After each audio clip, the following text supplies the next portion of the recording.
As I stood in my kitchen, the TV murmured warnings about poisoned trick-or-treat candy and knives hidden within chocolate bars. Halloween night was upon us, and I couldn't help but feel a twinge of anxiety as I prepared to welcome the townsfolk to my home. You see, for as long as I could remember, I had been known in our small town for my Halloween treats. Children and adults alike would inquire weeks in advance, asking if I'd be making my special concoctions this year. It was a tradition, and it seemed that everyone in town had grown accustomed to it. Last Halloween had been memorable, but not for the right reasons.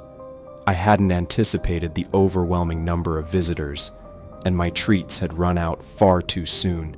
The disappointment on the children's faces haunted me for months afterward. This year, I was determined not to let that happen again. I stirred the bubbling cauldron on my stove. The aroma of my Halloween treats filled the air, a sweet reminder of the joy they would bring to the trick-or-treaters later that evening. I couldn't help but take a moment to savor the rich, caramel chocolate concoction I had been working on. It was almost perfect, but it was missing the most crucial ingredient. My life as a nurse on the neonatal care unit at the nearby city hospital was demanding and hectic, leaving me little time for my culinary passion. But every now and then, when the stars aligned and I found a precious moment of solitude, I would sneak away to acquire the secret ingredient.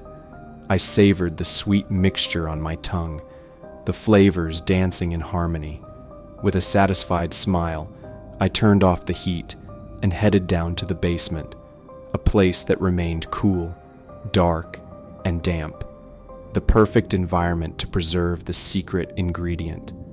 Descending the creaky wooden stairs, I reached the basement's dimly lit interior. My steps echoed softly against the cold concrete floor as I made my way to the corner of the room. There, concealed within a weathered wooden crate, lay the ingredient I treasured most. Still sealed in its container, I picked up a knife, kept nearby. I then reached down and grabbed the resting item, a being once abandoned and forsaken at the hospital, soon to be loved by so many. The vessel housing the ingredient was a baby, whose parents had left it behind soon after giving birth to it. Fed and nurtured to a minimum standard, the container was solely alive for this night.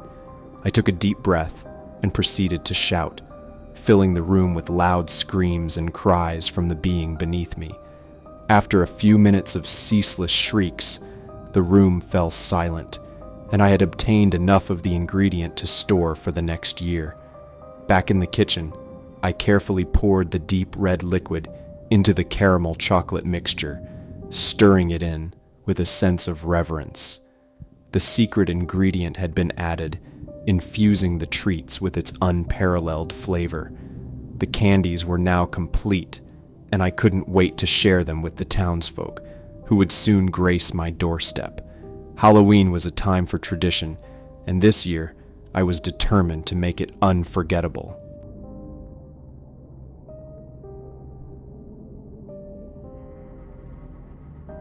It was Halloween night, and my friends and I, a group of 3, were determined to make the most of the spooky festivities.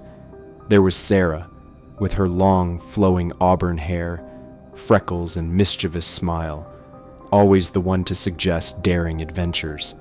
Then there was Mark, tall and athletic, known for his sharp wit and fearless spirit. Finally, there was me, the shortest of the group, also the reserved one, with a penchant for overthinking things. Together, we thought it would be a good idea to go to a corn maze. As we ventured deeper into the maze, the towering corn seemed to close in around us, obscuring the moonlight. Our flashlights cut through the darkness, revealing glimpses of dead ends and hidden paths. Laughter echoed through the maze as we teased each other about getting lost. But as time passed, the fun began to wane, replaced by a growing unease. The maze seemed more extensive than we had anticipated, and the twisting paths led us deeper into the labyrinth. We started to argue about the correct way out, each of us convinced we knew the way. The wind whispered secrets through the corn, and the distant howl of a coyote made my hair stand up. Sarah grabbed onto Mark, and Mark was on full alert. Panic began to take hold, and the laughter turned to nervous chatter. It felt like we were trapped in a living nightmare. Hours passed, and exhaustion set in. Our flashlights flickered, threatening to leave us in complete darkness.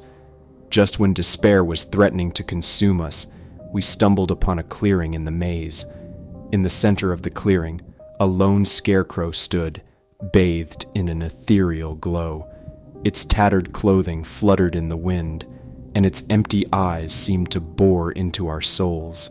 The sight was so surreal that it left us frozen in our tracks. With trembling hands, we decided to take a closer look. The scarecrow's body was adorned with enigmatic symbols, and as we examined them, Sarah exclaimed, "This looks like a map." Mark, puzzled, questioned, "But why would there be a map in the middle of the maze?" A heated debate between Sarah and Mark ensued, their voices growing louder with each argumentative word. In an attempt to restore some semblance of order, I interjected, "We must be close to the end, so let's use the scarecrow as a guide to find our way out." Desperation and hope rekindled our determination. We followed the symbols, winding our way through the maze with newfound purpose. But the further we went, the thicker the cornstalks became, and the symbols seemed to multiply, extending the maze endlessly. In an attempt to go back to the clearing, we turned around, only to find that the path behind us had vanished, replaced by an impenetrable wall of corn. Fear gripped us as we realized the true nature of the maze. It didn't lead to an exit. It consumed anyone who dared to enter, turning them into cornstalks that added and extended its ever-expanding labyrinth. Our screams were swallowed by the unyielding walls of corn, as we, too, were transformed into part of the nightmarish maze, our desperate attempts to escape only contributing to its malevolent growth. What remained was a stalk of wild corn made up of many different colors, a bright yellow corn, long and slender, with many small kernels, and then there was a short plump husk with large kernels. We were ready to greet the next group.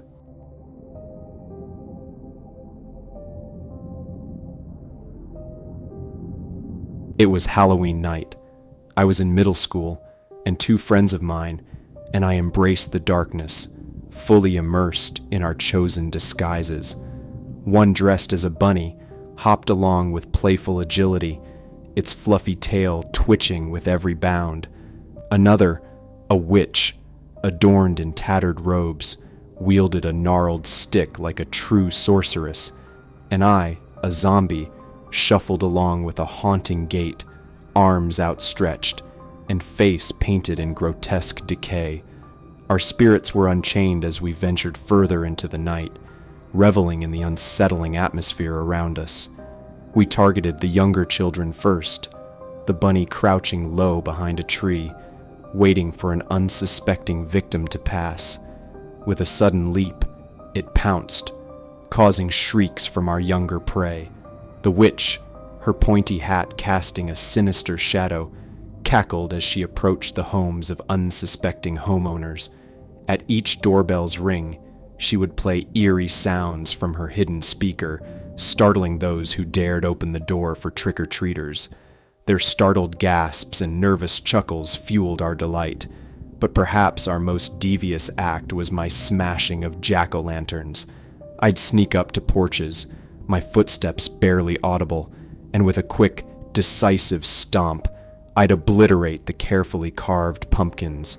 The sound of shattering glass and splintering pumpkin flesh echoed in the night, leaving a trail of destruction in my wake. As we reveled in our chaotic spree of scares and destruction, the moon cast long, eerie shadows that danced around us, adding to the surreal atmosphere of the night. We were young and intoxicated with the thrill of the forbidden, heedless of the consequences our actions might bring. Laughter and ghoulish pranks echoed through the night as we approached the last house at the end of the road, with its unlit exterior and take-only-one sign in an empty bowl. The grins that had adorned our faces slowly faded, replaced by a growing sense of infuriation as we approached the door of that darkened house. Nature urged us to ring the doorbell. No answer. We knocked hard on the door, and it creaked open just a crack. The three of us exchanged glances, and then pushed the door all the way open. The room beyond was shrouded in darkness, illuminated only by the feeble light spilling in from the open door. There, in the far corner of the barren room, we saw a figure. It was crouched down, its gaze fixed on the corner, and it exuded an unsettling aura. The figure's face slowly turned toward us, revealing a grin that stretched impossibly wide, its lips cracked and oozing a black, viscous substance. Its skin bore scabbed wounds from relentless picking, and its yellow eyes were wide open and deeply sunken, encircled by dark rings. We stood frozen in fear as the figure began to rise, never altering its unnerving grin. It seemed to defy the laws of nature, its body contorting in unnatural ways as it moved with an alarming speed toward us. Then, the figure shrieked, a sound that immediately awoke us from our trance. With each step, it came closer, its long, spindly arms outstretched, and its bare feet making soft, almost splatter noises as they touched the floor. Panic surged through us, and we screamed in terror, turning to flee from the nightmare. We sprinted back to the safety of our own homes, leaving behind the house of horrors and the night that had taken a sinister turn. As we huddled in our beds, our hearts racing, we couldn't shake the image of that figure with its grotesque grin and yellow eyes. The once playful night had become a harsh reality, a reminder that on Halloween, odd and terrifying things can indeed happen.